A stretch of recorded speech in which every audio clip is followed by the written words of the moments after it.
Magandang araw sa mga kaibigan. Ako si Adawi Aida Tomas at welcome sa aking channel!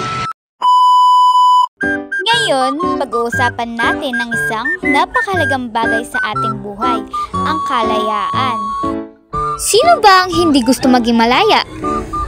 Gawin ang gusto, pumunta kung saan gusto, magdesisyon para sa sarili?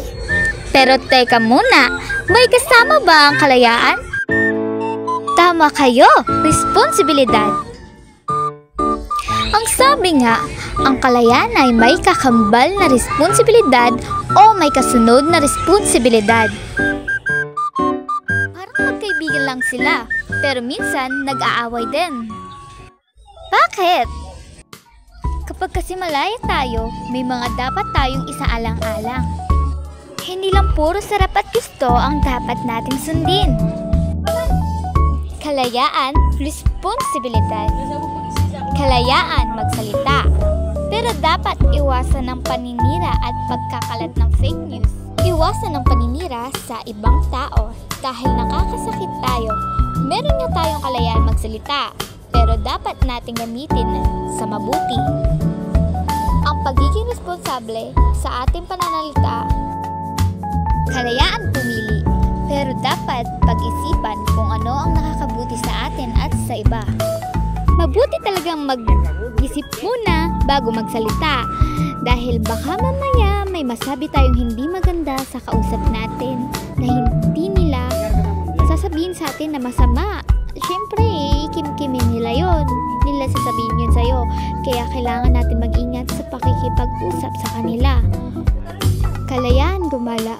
Pero dapat sundin ang mga batas at alintuntunin. May kalayaan tayong gumala, pero nga lang may batas at alintuntunin. Ang batas at alintuntunin ay nakakatulong din sa atin dahil ito ay may limitasyon. Ang batas at alintuntunin ay nagbibigay sa atin ng daan patungo sa kabutihan.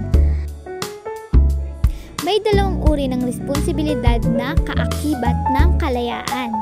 Una, ang kalayaang kaugnay na malayang kilos loob. Ibig sabihin, tayo ang nagdesisyon kung ano ang gagawin natin. Ito ay ang pagkilos sa sariling kagustuhan. Ikalawa, kakayahan tumugon sa tawag ng pangangailangan ng sitwasyon. Pagkilos ayon sa hinihinging sitwasyon. Pagbaha, tumulong sa paglikas, pagbigay ng relief goods. Pandemya, sumunod sa health protocols at magpabakuna. Kalamidad, mag-donate at mag-volunteer. Kaya mga kaibigan, tandaan natin ang kalayaan ay hindi lang basta karapatan. Ito ay isang malaking responsibilidad. Gamitin natin ang ating kalayaan para gumawa ng mabuti, para tumulong sa kapwa, at maging responsableng mamamayan. So, mag-iwan ng komento, mag-like at mag-subscribe! Maraming salamat sa panonood. Sana ay may natutunan kayo ngayon. Hanggang sa susunod na vlog. Paalam!